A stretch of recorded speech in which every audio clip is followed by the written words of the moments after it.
sometimes that negative voice in your head is exactly what you need in order to get your shit together, for lack of a better term. You can't be vulnerable if you have an ego. And a lot of times for guys, that's what it is. Most people don't have a fitness and nutrition problem. They've got a mindset problem and a psyche problem. To be able to keep this up, I have to change my lifestyle to accomplish this, but that means I'm gonna have to change my lifestyle to keep it. We set standards, we set core values. We got really committed to being a specific type of coaching company and showing up in a certain way. And that applies pressure, especially if somebody doesn't desire to grow in that same direction. And your standards are the lowest barrier of entry of what you allow, you know? So if I say the standard is here, but I let an employee get away with this is the standard. It's not up here.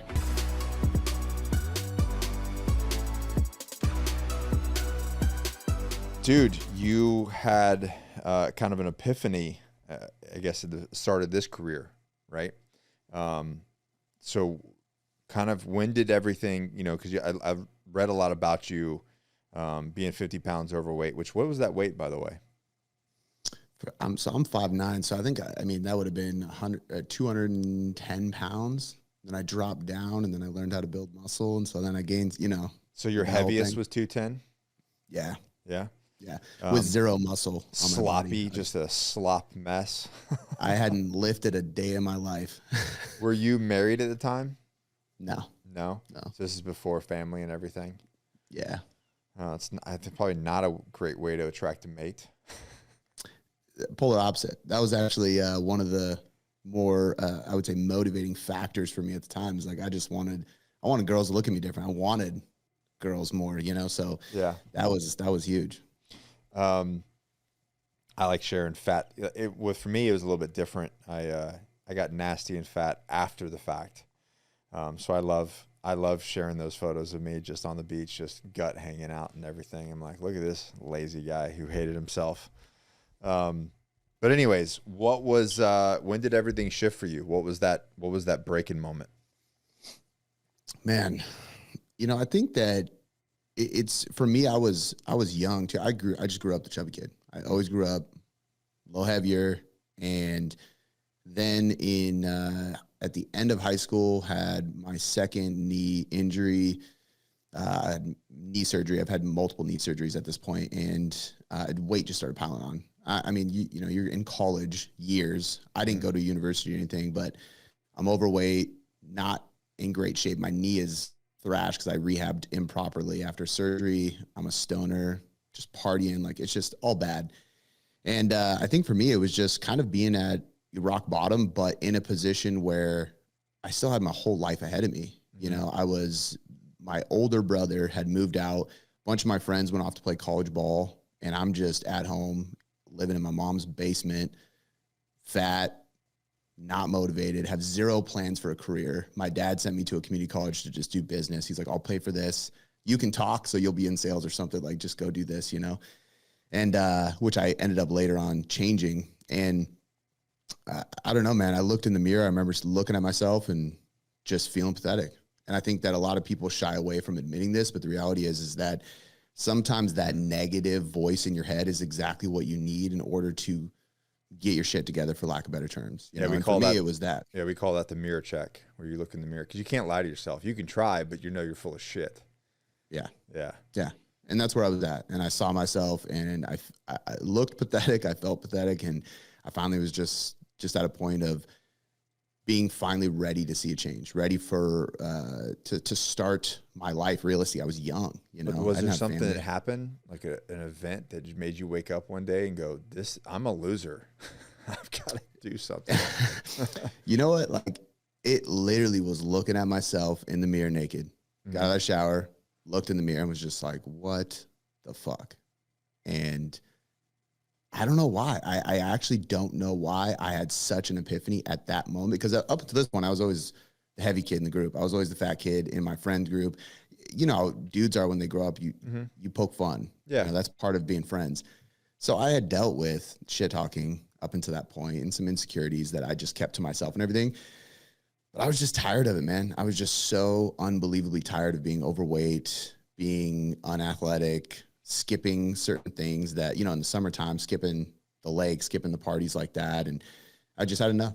And I just literally went cold turkey on eating the way I was eating, not working the I started going to the gym, just started changing everything, and just started seeing the change literally as it happened. How long did it take you? Not long, man. I mean, let's be real. I did the fad diets first. So like I would like lose weight, gain it, lose weight, gain it. You got to learn. Yeah, exactly. I would say a year, like a year of really giving it my all. Cause I remember people coming back the next summer from college, like my friends who went away to play college ball coming back and me just being completely different. Like I still wasn't shredded or ripped or anything, but I was way different. And even between that time, funny enough, I changed my college degree in path. I forged my dad's signature because they said no, they were paying for it at the time. Yeah. Which I, as a parent now, like I understand because here's this kid who just starts working out 3 months later. He's like, I'm changing my career path. I need you to, fund this college switch. And they said no. So I went and forged his signature. They found out months later, but by then I was down another 20 pounds. Yeah. I was training people for free at the turf field down the road at the school. Like I was just doing anything I could, and then it started really becoming something more than just, hey, I want to look good for the girls. That's to me, that's such an important thing, that the fact that you would forge your father's signature to make shit happen. That mentality already tells me, like, if my kid did that, I'm like, oh, he's going after and getting it. Like no one is stepping in his way to head in direction. Now he might fail, but there's a tenacity under somebody that they're going to forge a signature to be like, no, this is the path I'm going to walk, come hell or high water. That says a lot. You know what I mean? Yeah. Yeah. And you know what? Like I remember when my dad found out, he didn't do anything about it. He was totally fine with it. Like, because you were a man. Which I wasn't expecting time, but he did not care. And man, I changed a lot of habits. I took a lot of my circle. And that kept happening in my early years, and it just kept growing and manifesting until at one point I'm going to school for this. I'm working graveyards at a pharmacy on Pack Highway and outside of Seattle. And I'm interning at a strength facility in between those two so that I can just work for free, clean the toilets, be around trainers who knew what they were doing. It was just every day, 6 days a week. Did you finish school or did you end up bailing out? Yeah, I finished school. Yeah. And then I went and just did a lot of online stuff later on because, you can do anything online now. Yeah, so I kept pushing and, doing different certifications. And then I went through a year-long program, became sports nutritionist to add on to it. And it just kept, for a long time, just kept growing it and growing it. You just kept tripling down, huh? Yeah. I became obsessed. So and I think it's necessary. If you want to be successful. Yeah. That's the reality. Like they're going to call you obsessed, but that's part of the deal. It's only crazy until you actually have something to show for it. Right. Right. They call you crazy and they discredit you until you're successful and they start asking you for advice. Mm-hmm. Yeah. I've seen that in my own family. They're like, oh, Nick and his little businesses. And then I'm like, yep. Now they're like, well, what would you do, Nick? I'm like, well, this is what I would do after doing it for 13 years and being extremely successful at it. Was it just a young partying thing, or did you have like what most people have is a victim mentality of this is almost done to me. This system is set up for me to be this way, or maybe I'm just this way. I definitely had I'm just this way as far as being overweight. Yeah. Early on. Lazy. Fun guy. The fun guy. You're the fun guy in the group. Exactly. Hide behind your jokes. And this is just my genetics. This is how realistically, it's epigenetics. It's how my environment was shaping me. But I actually have never fallen into that too bad anywhere else in my life. I've always done better with a chip on my shoulder. If I feel like I'm put in a bad position, usually it gives me like okay, watch me mentality. And I quickly have gotten out of that. Even I never got handouts. I didn't have any help with starting the business, never had loans, never did it. Like I had to earn every single thing. And we grew up in some bad areas and that didn't stop me. It was just never, I don't know. I never got sucked into that. It was I saw people doing it. So then explain to me this, when you were in that situation and even being that young, to be that situation, to be overweight, not to have muscle on you, to have all these bad habits, right? You're choosing comfort. Mm-hmm. You're choosing comfort. You're choosing immediate gratification over delayed gratification. You're choosing, these are choices that you're making. So like, why were you making these choices? Until the point that I watched and listened to this one thing by Tony Robbins, as cliche as that is. Now, dude, the guy's a ninja. You know what I mean? As far as thought leadership, there's a reason why he is who he is. You know what I mean? Yeah. And I listened to this thing that was about pain and pleasure, and it just all clicked. And that was kind of the epiphany moment. It wasn't why I looked in the mirror and was like, what are you doing? But when after that, I started seeking out personal development. I was never into reading. Meditation was like woo woo. I just didn't do any of that shit. And then this kind of triggered me to really look at successful people. I started watching interviews and listening to stuff and reading stuff, and what do these people do that is in common? But see, that's already on the other side. I'm trying to get into the psyche of why you were choosing comfort, because I think so many men are stuck in this comfort loop. So I'm trying to, what was your reasoning for being, choosing the shit food, the party, and the easy way outs? You know what I mean? Yeah. Most likely fear of failure, fear of judgment. Once you fail, most people would rather, and I think I definitely fit into this, you would rather be the person who doesn't even try to change it, because I can just accept how I am, and I'm perfect this way. This is how it's supposed to be. I can be happy whether I'm fat or I'm lean or whatever. That's for other people. That's not for Cody. Exactly. Yeah. And if I try and then fail, I'm self-doubting. If I fail, then I make it for myself. Yeah. And that's what I want to avoid. And I think that honestly, it probably helped me that I was at a young enough age to where a lot of my boys went to college at other like universities and in different states. So I could get away from them naturally. So I didn't have, because I did fail multiple times, but I didn't have people talking shit to me while I was doing it, which helped. Yeah. And I think that ultimately now I just know that it really doesn't matter what other people think, because most of the time, if somebody puts you down, 9 times out of 10, it's their own security that they're projecting onto you. Yeah. If you do better, they feel lower. They feel weaker. They feel less than. That's that old saying is everybody wants you to do good, just not better than them. Yeah, it's true. Yeah. And why let's can't be honest, you just be freaking happy for people, man? Just be happy for them. And there's even times where, like, I'm not ashamed to admit when I've been in low places and then I have somebody who I know or is a good friend or somebody in my life crushing it, there's a part of you that goes, man, this fucking guy. Like, and you have to check yourself. You have to check. My wife does she calls it the jealousy of the green-eyed monster. So the easiest way to just cut the green-eyed monster right through his heart, simple. Every time you feel it, you just go, I'm so happy for them. Yeah. That's it. And then you just keep saying it over and over. And eventually, when you see things like that, you don't feel that jealousy. You just feel like, dude, I'm so stoked for that person. Good for them. Yeah. And easier said than done, but everything is. Yeah. Everything's easier said than done.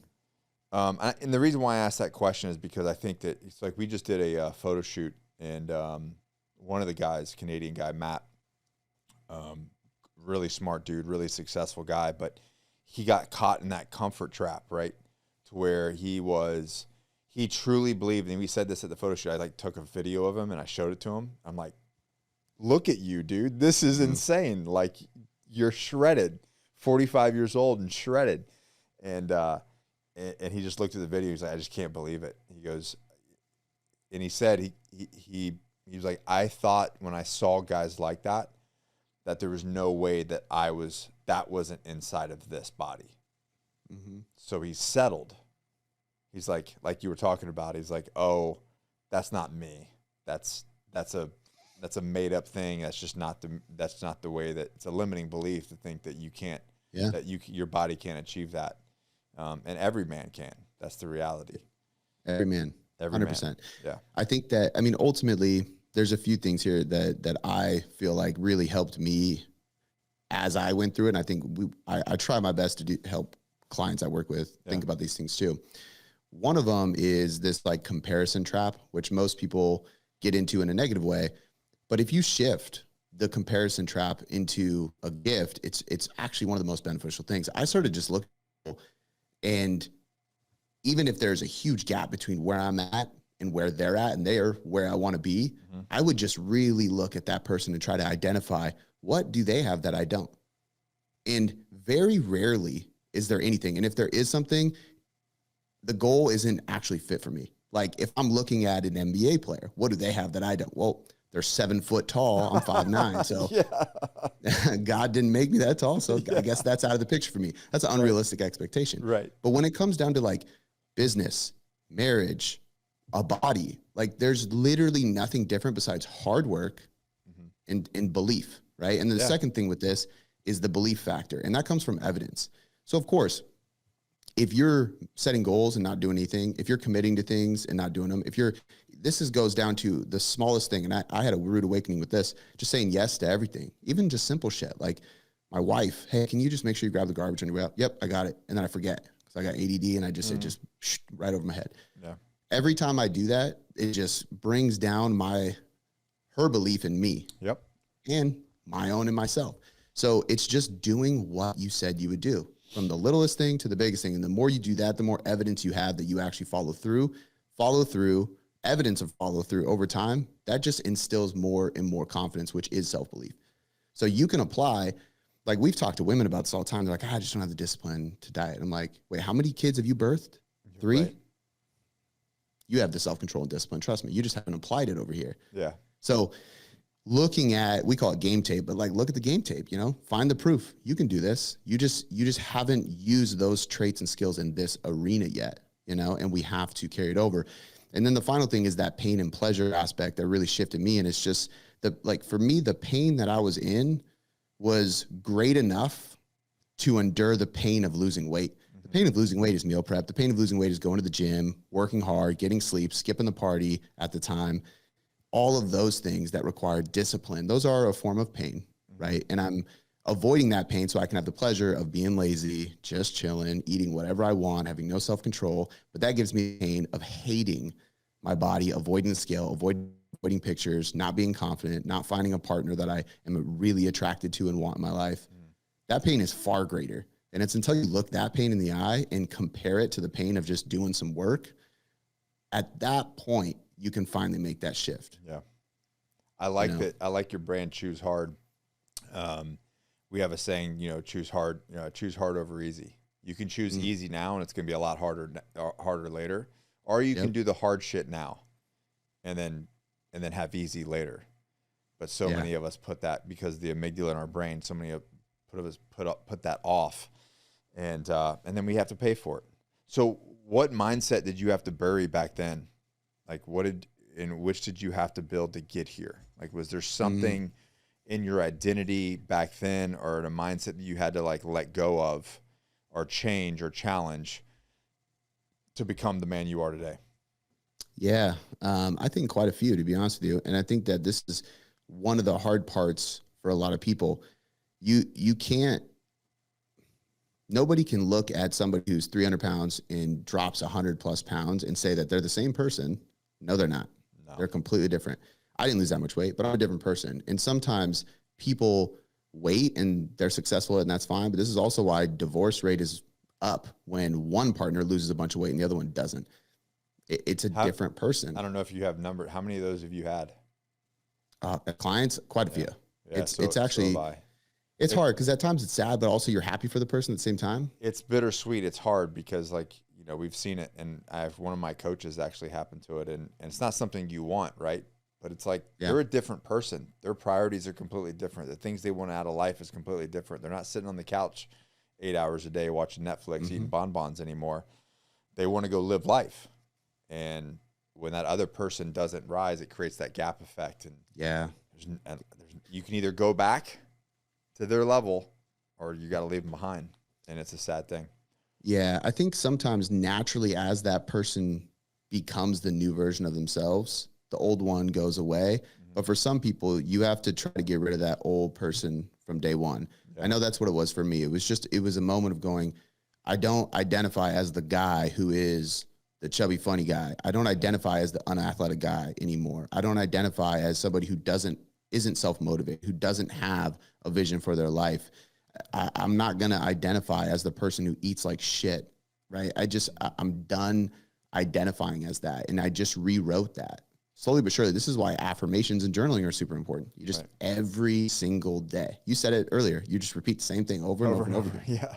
Until it's true. I write this, man, like when my wife got pregnant, I wrote, I will be a great father every single day in my journal for damn near 9 months. Cause like I knew that I needed to beat that into my head. Cause I was scared, you know, at the time. And so regardless, I think for me, I just started wiping away a lot of these identities. And the most influential one for me was probably like the chubby, funny guy, stoner, and being unathletic. Because when you are that guy, you kind of lean on it as a way to make fun of it, make light of it, because it makes you feel better. Yeah. Because if everybody's laughing, you can laugh at it just better, you know? And I've always been the type that like nobody wants to be around like people who go on social media and just bitch and complain. Like nobody wants to read that, you know? So I never wanted to be the guy that was just like mopey and just down. So I kept it to myself, which I think is beneficial for my relationships, but after a while it eats at you internally, you know? And so I was just so sick of that story, and I had to start rewriting it. Not to make it dark, but it's those stories like that, like you're describing, where you're the funny, fun guy on the outside, but inside is just a ton of internal conflict and turmoil and anxiety and depression. And that's why we hear like, oh, he was always such a nice guy and fun, and like he seemed so happy, and then they end up killing themselves. Yeah, because you don't realize what they're really dealing with behind closed doors. Yeah. And that's sad, man, because it doesn't have to be that way. People do give a shit, you know? And, you know, being on the other side of, I've had a couple of people, one very, very close to me, family member, killed themselves. And when you experience that on this side of it, it's a different thing to deal with, a different demon. And of course, you know, you play the blame game in your head and you should reach out, you should have done stuff, but also you self-reflect too, you know, and you're 100% right. The longer you keep shit in, the worse it gets. I've never contemplated suicide, but I've been in dark before, and it's happened to me. You know, I'm going to be 33 in a couple months. So for me, this journey started I graduated high school at 17.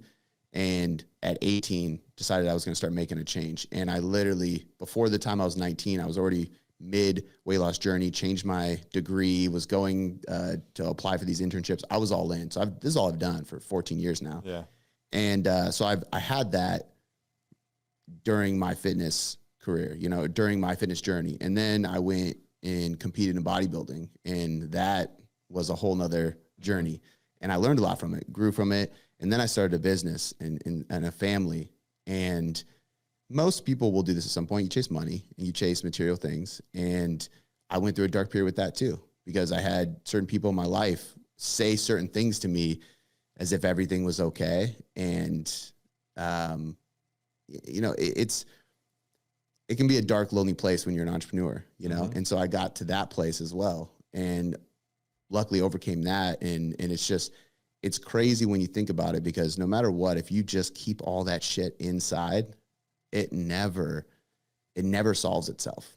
And this is the reason why, and we talk about that a lot. This is the reason why people yo-yo or do the roller coaster method with their health, their fitness, their weight, is because they don't address that shit. The real things that's causing the problems. Like you have to go, like you said, stand in the mirror, both, you know, metaphorically and physically, and expose all the vulnerabilities and because the thing is like that darkness can't operate in the light. When you shine light on them, when you get accountability partners, when you open up about it, it just doesn't, it takes its power away. It takes its power away. You can't be vulnerable if you have an ego. And a lot of times for guys, that's what it is, you know, because I could be, I could have been dying inside, and my wife maybe would know. She's like the only one that would be able to see through my bullshit at times. But then you're around anybody else, whether it's social media or it's your friends or it's your coworkers or anything, and everything's great. You're crushing it. You know what I mean? Like, So that, I mean, anyway, that's to me, that was, I think everybody goes through these different things, and it's almost always this internal story in your head. Cause even for me, before I spoke about it pretty publicly, and really made a lot of shifts in my life and in my business and everything when it just got too much. And I remember just the feeling of, people will think I'm fake. People will think I'm a failure. People will think I'm full of shit. Like, that is what stops me from being honest, which is crazy to think about. You go to a place where, like, you're willing to just suffer because you don't want people to think. Yeah. You know, it's just, it is wild. And until another man pointed that out to me, I couldn't really understand how ridiculous it was. And here's the deal, man. There's guys, I'm in my 40s. There's guys in their 40s, their 50s, their 60s that still feel that way. You think that would be like a young guy, and as you get older, you typically care less. But that's not unfortunately, that's not true. No. There's this little kid voice still in your head that makes you care. Yeah. You know, until you just strip it away. And man, when that happens. So you didn't just choose hard, you built a whole freaking life around it. So you built a whole brand around it. So what does that phrase actually mean to you? What does choose hard really mean to Cody? You know, it started as something we just tell our clients, like, just choose hard, because it could have been like, they're going for, open a beer after work because it's stressful. Choose hard in that situation is to not open the beer because you know that the beer is not going to fix your stress. In fact, you're just going to stress about the fact that you had a beer tomorrow. So, like, you know, choose hard in that moment. A good friend of mine, Jake Lures, singer of August Burns Red, he owns this Heart Support, which is like it's a mental health support company for mostly in like the metal scene. But it was really cool to see him wearing my hat on stage at his tour recently and stuff. And he was texting me, and it's like, for him, I know it's more along the lines of like suicide prevention, because choose hard is life, because that's what a lot of that support group is for, is people call and get help and support for suicide prevention. So it started as like, you got a salt bike at the end of your workout, that's choosing hard. But it started expanding into more than that, because we were just talking to clients about it and using it as a phrase. And for me personally, it's what I feel like is my purpose on earth, to help people, because there's so many aspects of entrepreneurship, running a team, building a business.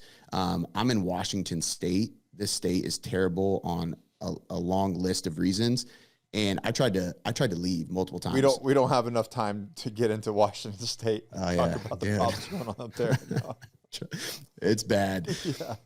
I tried to move my family like 3 times, and the craziest things got in the way, to the point where I literally just was like, okay, God really wants me to be a light. All right, God, geez, make it. I was finally like, you know what? I got to be a light in a dark place. I got to be the guy. So like, choosing hard is staying here. Choosing hard is, you know, speaking my mind when nobody around me agrees with me. I've been exiled from some groups because I was just like, hey guys, like, I'm just kind of thinking logical here. You know, you can think whatever you want. Careful, but like, Cody. You know, I think I'm in good company to say what I need to say. Oh, here, definitely here. But man, careful speaking your mind out there. Gosh. But you know what? That choose hard. Yeah. You know, and it's crazy enough is I'm a very respectful guy. So I never say hurtful, harmful things to anybody. But it's crazy to think that I was getting anxiety just to honestly share my opinion every once in a while on like stuff that shouldn't piss anybody off, you know? So point being is, I think choosing hard is just it's exactly what you said. Choose hard now because you're going to live easier. It's being able to project your thoughts into the future and know that if you do the hard thing now, 9 times out of 10, it leads to a better and easier life later on. And we just started using it as that, and it just kind of caught with our clients and helped them much. And it was so cool. I'd get messages from people that work with my coaches saying how they choose hard. And when they chose hard, it could have been something that's like just a second nature habit for me. But that's the beauty of it. Everybody's hard is different. But that's their first win. Like that's their exactly. That's a big deal to them, and and you have to celebrate that. Yeah, and I love that. And I honestly, I couldn't believe it wasn't trademarked. So I instantly trademarked it and got that taken care of, improved. And good for you. Yeah, we ended up changing the podcast name to that. And just because it made so much more sense, it was the Tailored Life podcast because our company is Tailored Coaching Method. And it's a fitness and nutrition podcast, but I started having conversations with people about so much more than just fitness. And so it made a lot more sense to have something like Choose Hard because, you know. And I think that it's funny that you say that because I've been at this for 13 years. And when I left the military, or the entrepreneur game anyway, and you know, you can start out with, you know, being a cookie cutter fitness company trying to help people, but until you really get into their psyche and realize why they're making the choices that they've had, like that's the problem. It's that most people don't have a fitness and nutrition problem. They've got a mindset problem and a psyche problem, you know, and all these things that they're not talking about. Like you gotta rip the chest open and talk about those things. And that's kind of what I want to talk about because that's what's gonna make the changes. You know what I mean? So, so Cody, on that real quick, why do you feel, and this stays in that Choose Hard vein, why do you feel that true transformation only comes from discomfort? Well, because change precedes, like discomfort always precedes change, right? And even awareness precedes change, right? So you can't change something if you're not aware of it, and you can't change the result unless you change what you do, your habits, your environment. Something has to change. Change in any way is uncomfortable, right? But you could be moving from a shithole house to a beautiful house, and it's change and it's uncomfortable because you're moving. And this is part of the reason why I think a lot of people fail before they even get started is because there's a responsibility that comes with results. Yeah. Right. So if you succeed at anything, you got to keep it up. And so sometimes it's not the failure of achieving it. It's, will I be able to sustain this? Will I be able to keep this up? I have to change my lifestyle to accomplish this, but that means I'm going to have to change my lifestyle to keep it. Now, most people don't know what they don't know, so they won't realize this until they actually achieve the result. But once they achieve the result, those things they had to change were for the better. They actually enjoy them now. They feel way better because of it. And it's an easy, you know, it's an easy thing to do at that point because you realize now it gave you so much more, but also it feels better. So, but I think that in general, that's, I mean, to me, that's the biggest thing. It's that change is uncomfortable. And in seeking, and this is part of why there's a lot, I did a whole podcast on the science behind seeking discomfort, and they would take people and put them in uncomfortable situations and then do brain waves and assess their lifestyle. And ultimately what it all boiled down to was people are more likely to be successful if they seek discomfort more often. They're more likely to be open-minded. They're funny enough, and there was a political aspect to this study. They were very neutral, but they intentionally put people, I think it's hilarious, part of the discomfort test where they would put people at a table that had opposite views and have them discuss their views. And the people that were in the seek discomfort category had more open-mindedness and willing to learn from the other side. And all of these things just play into success. You know, every aspect of change, of success, of even fulfillment, like being a father is one of the most fulfilling things, if not the most fulfilling thing you can possibly experience. That takes a lot of discomfort. It's also a high amount of responsibility. I say this thing. You really, I tell people, I'm like, remember, what is the one or two things that you're most proud of in your life that you've achieved? Think about like whatever it is, having the kid, being, you know, raising a kid, starting a business, making a business successful, you know, accomplishing a triathlon, a marathon, a bodybuilding show, whatever it is in your life, something that you've accomplished. Not one of them ever is something that came easy to you or was given to you. Yeah. Everything that you're super stoked about, that you hang up on your wall, that you're excited about, that it's an achievement of yours, was something that you had to restrict yourself from, something you had to sacrifice, something that was difficult, something that you were stressed out over, and you achieved it. So why don't we apply that same methodology to the other areas of our life? I think it's this delayed versus instant gratification too. It's people sacrifice what they want most for what they want now. Yeah. And that's really what it's, but what they want now is comfort. It's like, you know, that's, I mean, even anytime you get escape. Yeah. Yeah. Anytime you get triggered, you get offended, you get that's always an insecurity or a story inside your head that's leading you astray. Anytime you get uncomfortable and you sit back, you are pulling yourself further away from your goal that you're after. Every time you don't, like going back to saying creating the proof to instill self-belief, right? We have to be able to commit to things and then achieve them so that we have proof and evidence that we can do it. Every time you don't do that, you're basically choosing comfort. Comfort feels good temporarily. You're going to talk yourself into that more. Long term, you're just going to commit to less. It's a slippery slope, you know? And I think this helped me. And I think a lot of people are afraid to do this because it's hard, because it can seem very harsh and almost like hateful. But sometimes people have to literally not just change the story in their head. They have to remove people from their lives. They have to remove environments from their life. They have to remove, I remember removing some of the music I listened to for a while, because I was like, man, because I listened into, it was either like punk or gangster rap. And I'm listening to this. I'm like, man, this like goes against everything I stand for as like a male Christian entrepreneur, father, husband. Like, this is not good. And, but it's like, it's subconscious. But like my attitude changed when I stopped listening to it for a while. It doesn't mean you got to like never listen to it again. Like when I'm lifting, I want something angry to listen to, don't get me wrong. But there's periods of times where if you got to make a big change, you just got to do it.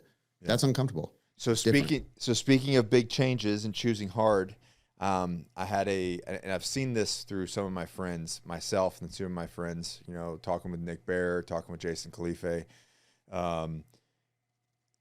There seems to be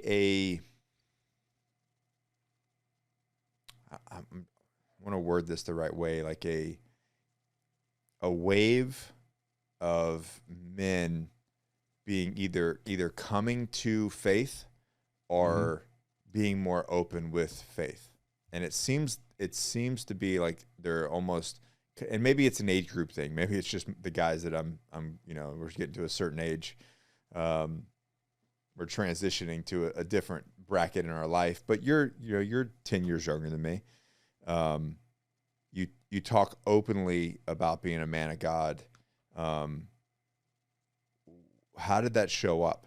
Like what happened? And then tell me about this baptism story and what led you to this, because I think it's interesting. The more people I talk to, that there is this reawakening of their men's faith and their spiritual side. Yeah. You know, for me, I never grew up with that as a part of my life. My family has never been a religious family. We never attended church, nothing like that. Neither sides. My parents split up when I was pretty young, so I kind of hopped back and forth, and I never had any of that in my life. And I always just had this like sense of curiosity. You know, there was always this like sense of me that just wanted to learn more, and I'm generally that way with most things. So it didn't really pull me forward. It wasn't until honestly I was at a point of making more money than I've ever made in my life and depressed as hell.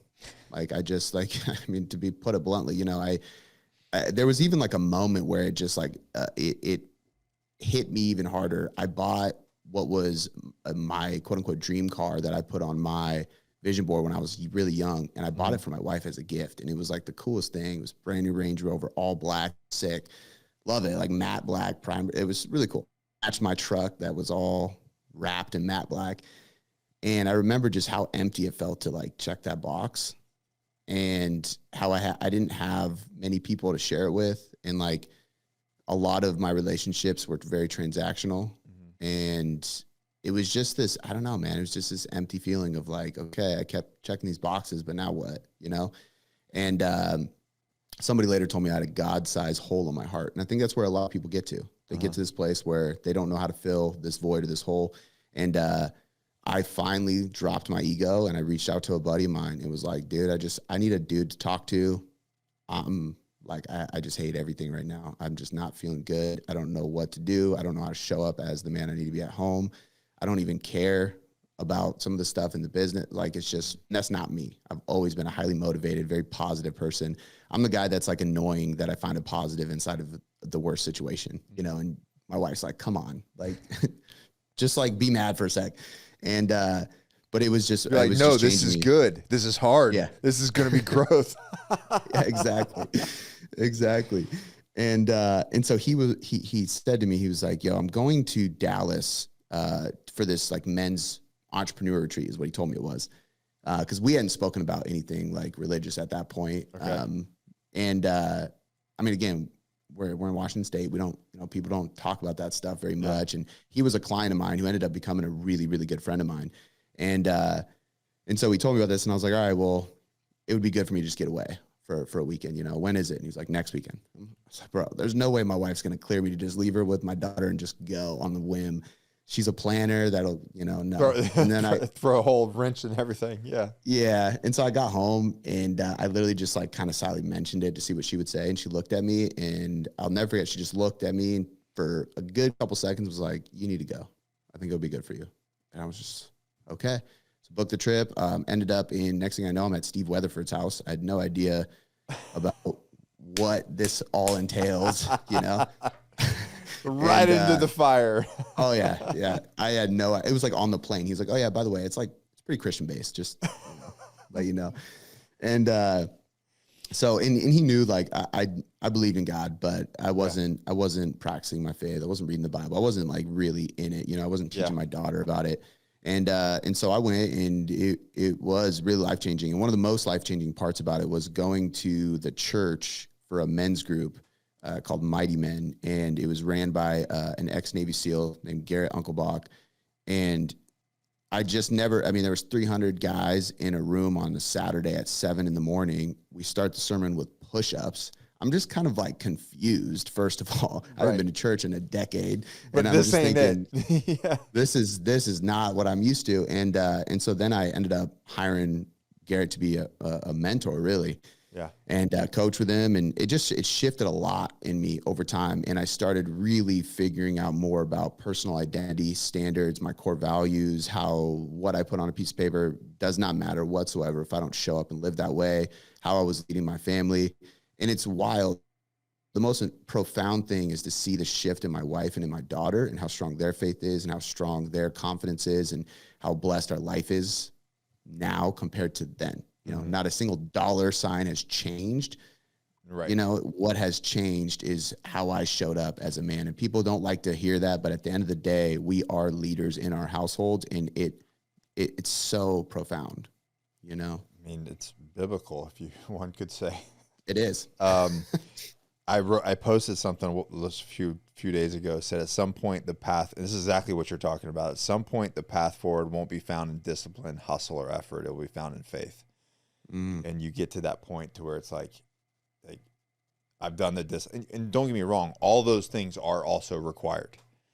Yeah. But if you do all those things at some point, you're going to get to a point to where you're like, I've got nothing else. And like you end up having a God-sized hole in your heart, and you're like, that's the missing part. Yeah, there has to be more, and there's a lot of ways to get there, but that's awesome. Yeah, and that was quite a while ago now. So I mean, that started the catalyst for everything with regards to my faith being. And at the time, it was even posting that I got baptized and stuff, which happened 6 to 8 months later. And I ended up getting baptized by the buddy who told me to come down there with him. And it was, I mean, dude, like I can't make this shit up. Like so like a week or two before he had that conversation with me, my daughter had croup and we didn't know what was going on because she was just, coughing, and it's always a scary thing to deal with. So the ambulance came to pick her up because we didn't know what was going on. And she was born with some kidney issues. So we were always kind of hyper aware until she had surgery. How old was she? She's 7 now. She had to have been 5 at the time, 4.5, 5, because she had surgery when she was 4 on her kidneys. Oh.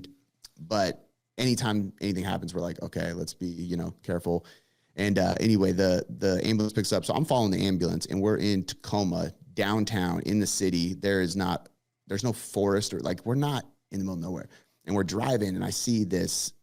I thought it was an elk. It was a big ass deer walking down the sidewalk. And I had like a moment with Dave. It was like midnight, And so we get there, and I'm like, do you guys see that deer? And the guys are just looking at me from the ambulance. They're like, are you okay? Did you take anything? And I'm like, no. You guys, how did you not see that? Kind of forget about it, whatever. Have this conversation with my buddy. And then the next day I'm going to tell him that I'm in, and there's a dead deer on the side of the road. and these kids are just walking by it on their way to school after the bus. Like, I have to pass this bus to get to my facility, or this bus stop in the school.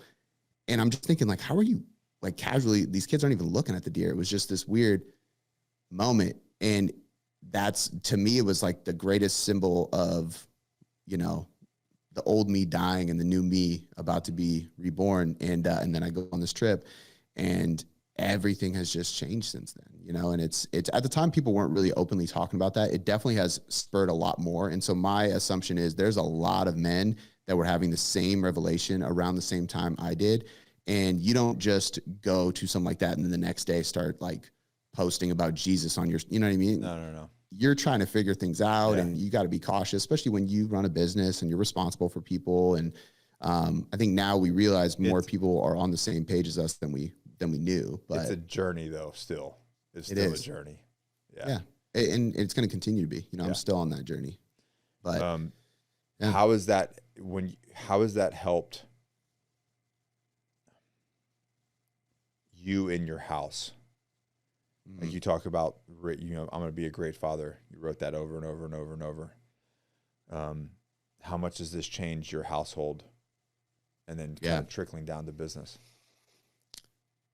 A simple way that I look at it is, at some point, my daughter's going to seek a partner, and how I am as her father in her early years is how she ends up looking for that man. And man, I'll tell you this. I read, I don't know how many books on marriage I read, just not because like we were going through problems, but even when we weren't our happiest, I would read, like, I need to read love languages. I need to read the 7 principles of, like, I'm always consuming, right? And I'm always trying to get better. None of that shit ever worked. And then we started reading the Bible together, and all of a sudden everything was made way more sense. The conversation changes, doesn't it? It does. It does. And I can't even put my finger on it. Like, you can have conversations about, you know, the different love languages, and you can have conversations about whatever, about relationships and marriage and long term. But when you start having conversations around faith, like, the conversation is different. Yeah. And it's what it does, in my opinion, is create an unspoken amount of trust and confidence in the other person. So, for example, there was a time, because of my wife's past relationships, I've always been a faithful partner, but because of her past relationships, you know, early on, she would have that like wonder and stuff. But with faith, it doesn't even matter if, like, I would never step out or cheat on her because I love her, but that doesn't matter because she knows I would never do it because God's watching. Like, at the end of the day, I live my life by a certain set of principles, no matter what. So you could do me wrong and I could hate you, and I'm still going to be this guy because that is my standard, which is set by God and my faith. And if my family sees that, it creates an astronomical amount of respect and reliability compared to somebody who doesn't have that level of standard in their household, you know, and that rubs off on them because at the end of the day, they know who I'm going to show up as and what I'm going to do at the end of the day through thick and thin. But also it allows them to remember that I'm always going to love them and be here for them. And they need to just be in their own way, living their own standard as well, according to the Bible and according to God. And I'm always going to support it. I'm always going to be here. My daughter has experienced this twice. It's crazy. She's in first grade. And this happened last year in kindergarten. It happened this year. Some random kid, different person each time, just going up to her and saying, God's not real. And saying something like making fun of Jesus or something, like just crazy. I'm like, damn, these are little kids, but she wears a cross to school. Yeah. And so naturally as a father, I'm like, oh, sweetie, like, you okay? How did you, what'd you do? And she's like, I'm fine. I just told him he's wrong. And then I drew a big cross on the place where we all draw our pictures on the wall. I'm like, okay, let's go. Like, because she's confident in that. Yeah. Which the cool thing is we've never pushed it on her. She just watches. She just watches what we do. They don't always listen to us, but they see everything we do, right? Yep. One of my guys, John Mark, he I don't remember exactly the study. I want to say it was over 70%.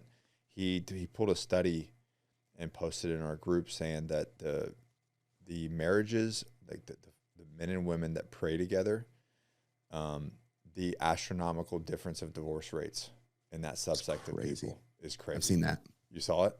And I've seen that. That's interesting. And that kind of goes back to where I'm talking about, like, the conversation is just different. Yeah. You know, when you have couples that pray together, it is very, very different. It makes people uncomfortable. But I've seen this wave. So when I was like looking through your stuff, I'm like, that's interesting. It's another dude, you know, similar industry, similar, you know, kind of community type of men.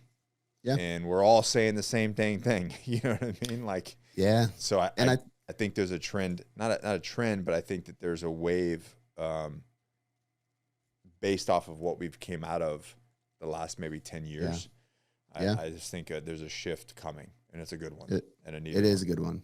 And it's one of the things that's really needed for this to be successful, and I think guys like us are helping that happen, is the masculinity factor. Because, I mean, before I went to that church and was forced to do push-ups by a Navy SEAL leading a men's group sermon, I was, you know, I'm like, you got to wear, it's probably going to be like a fat guy with khakis on, and it's going to be very like comforting. And it was not. And it's not that, like, you know, realistically, I've watched a lot of pastors, and not all of them are in amazing shape or anything like that, but khakis are not, they're not, you know, if you really read the Bible, there's some brutal stuff in there. So like most of them are very open, honest, and brutal. It's a very different look, but I think guys like us are helping people open up to that. Even I remember Steve telling me, you know, what do you listen to? And I told him the music I listen to. He's like, all right, nothing but worship music for a full year. And I was just like, bro, I don't think I can do that. I like, that is really hard. And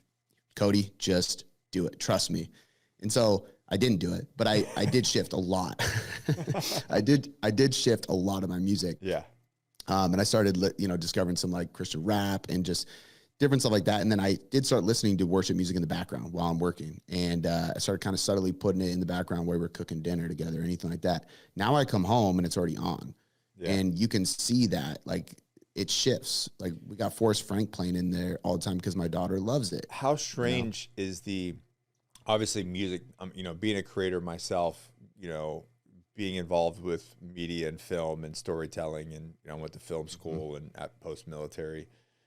Music plays a huge role in your emotions, or eliciting an emotional response. Like how you tune that can cut right to your soul.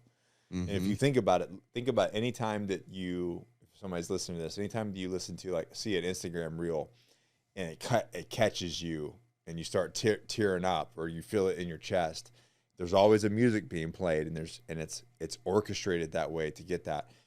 It's amazing to me when you do put that type of music on in the house, the change of the feel in the house. Yeah. It is wild. It is wild. And it's very, I didn't realize it, but it's very subconscious, you know? So I would notice patterns with me when cause look, like, it wasn't a matter of, I went to Texas, did this event, and I came back and everything's great. You know, it's a journey. Yeah. And there was ups and downs for a while. And I know for a fact I would start listening to, and like, I love this rapper, but and he doesn't curse or anything, but NF, phenomenal artist. Yeah. But some of his lyrics are dark and I relate too much. It's in that. And then I grew up, Seattle, 90s kid, grunge music was everything. So all of a sudden I'm listening to more Alice in Chains and Nirvana and NF, and like, it's crazy how I will subconsciously just select those playlists on my Spotify when I've been having a tough time and I haven't been connected with my faith, and I am in a more of a, like, leaning towards that depressed state, and I had to, like, catch myself. Or my wife would. It's a negative snowball. If you go down that, it's going to continue to go down that. It's choosing hard to go, I got to go back left. You know what I mean? Yeah, exactly. It's an intentional decision. So going on that, before we run out of time, I want you to talk about the stuff because you obviously work with a lot of men, but the ones that feel stuck, what is typically, like, the one hard choice that they need to make today? Like, what do you tell them? Like, hey, listen, you're stuck. You feel the way that we used to feel. What is the initial, like, do this today? Yeah. This one's hard because the coach in me wants to say it depends, you know, because everybody's different. Like, I know guys that, like, they just jump in a cold plunge every day. And so I'm not going to tell them that. Other guys, I'm like, dude, just turn the cold shower on for a little bit. You know, it's just, it's so different. But I think actually it's change, and specifically, if possible, doing it in front of somebody or with somebody, because there's something to be said about when you're taking action on something that is uncomfortable, there's a witness, it's just that much worse. But because of that, it's that much more powerful, you know? And I think for some people, that's literally like text somebody that you've been avoiding talking to. I was about to say, I said, the thing that I usually say is the thing that has been gnawing at you that you're avoiding. Whatever that is, and I don't know what that is for you, but whatever that motherfucker is, that's the thing that you need to go lean into. Whatever is the, if it's the conversation, if it's the putting the cookie down, if it's whatever it is, because we all have that thing that just gnaws at us. Yeah. That's the thing that you should be doing. And it just sits in the back of your head. Even if you think you're not thinking about it, you're thinking about it. You know? So it's usually something along those lines too. It's the thing. It's funny. Like even the coaches that work for me, everybody on my team, the coaches have a specific one, and then the other people have different ones. I have a different one, but it's just a scorecard. Every week we have scorecards, right? And it builds up into like a company barometer or scorecard. And on there it says like, what is the one thing you've been putting off that you're going to do this week? And then they report when they did it. And it's just holding them accountable of choosing hard and doing the thing, you know? And stuff like this is tough. Like full transparency too. I mean, we made big shifts over the last year and a half because we had to get rid of people. And some people gracefully left because we set standards, we set core values. We got really committed to being a specific type of coaching company and showing up in a certain way. And that applies pressure, especially if somebody doesn't desire to grow in that same direction, they're going to leave. You know, some people had to be removed and some people were like, I got to bow out. And that's a hard thing to go through as a business owner, you know, but it's a necessary thing when you're building something that actually has purpose behind it. I was just about to ask you that what do you think the important in this world? What do you think for men, the importance of their identity and setting standards is? Oh, it's everything, man. And your standards are the lowest barrier of entry of what you allow, you know? So if I say the standard is here, but I let an employee get away with this is the standard. It's not up here, you know? And people see, you know, it's not about making like, and I go back and forth on this. Sometimes it's not good advice to say like, you should care what people think of you. But at the end of the day, if the people closest to you don't think highly of you, you're not showing up as a person that they have somebody to think highly of. Right. And so one of my things with my values and standards is not walking by something that I can do something about, right? And I use trash as an example to teach this. And it's like, if I walk by a piece of trash that I can easily grab and put in my pocket, I don't care if it's my neighbor's driveway, my driveway, it's like, I'm going to grab it, I'm going to throw it away. Like, that's just part of this, right? And it rubs off. There's been times where we're driving to school, my daughter will tell me to stop because somebody's trash can fell over, or this old, she ended up being an old lady, so I'm glad I did it too, but her nativity set blew over and I didn't see it. My daughter sees it in the back seat. She's like, stop. I like slam my brakes. I'm like, what? You got to go pick that up. It's down. And I'm like, oh my God, okay. Yeah, but like, I can't not now because my daughter sees it. And if I don't, right, that's the standard. So it's not something you do sometimes, it's something you do every time. And it changes everything. It changes everything. And your personal identity is the result of those standards coming together and creating your character. And your children's, especially as a man, your children's identity is based off of the father. The father helps create that. That's why so many people are lost in this world, because there's a lot of fatherless homes, right? There's a study that showed how many men in prison wrote Mother's Day cards and send them out compared to Father's Day cards. Insane. Next to none compared to the Mother's Day. Why? Because all these men stepped out. We're out to lunch as a community. Yeah. So I think it's really important, man. I've done a couple presentations on this. I've done a podcast on this.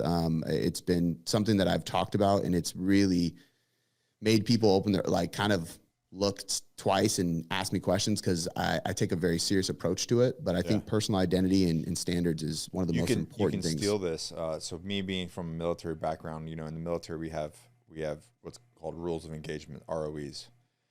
And if you ask somebody what their core values are, like if you ask a normal man, like, hey, what's your core values? They're gonna be like, I have no idea.